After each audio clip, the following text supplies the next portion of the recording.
Friends, and welcome to Wednesday the 20th. We're continuing in on this Advent journey that we're taking together. And today we've got a piece of scripture that's actually kind of a longer one for the Advent season. It's from Malachi chapter 3, 16 through 4:6. Now I'm not going to read all of it to you, but it's traditionally broke up into two sections. The first one is called the faithful remnant, and the second one is judgment and covenant renewal.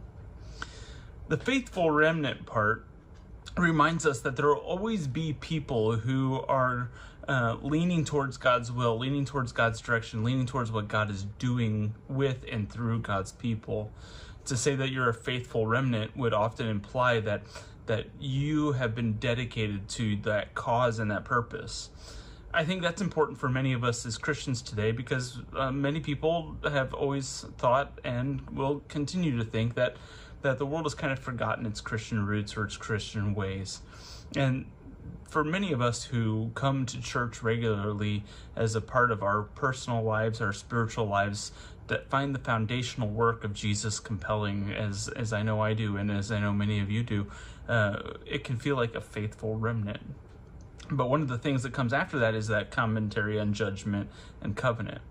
We're reminded that in our faith in Jesus, everyone actually faces judgment. And judgment, we always have a negative connotation, especially in our English language. But judgment is to look at your actions and to evaluate them. Oftentimes, it does have a connotation that means that something could have been done wrong and we can learn from that mistake, or you might need to learn from that mistake. But it ends with this covenant renewal.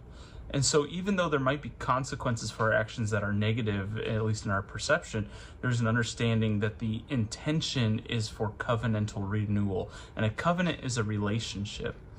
God is saying in this that there will be a people, always a people who will be here, that'll work hard, that God has been faithful with, and they have been faithful with God.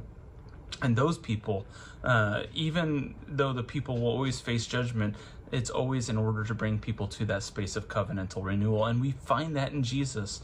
We understand that Jesus dealt with the judgment that all of us face in a way that allows us, even if we are guilty, to be found innocent, to be forgiven of those actions.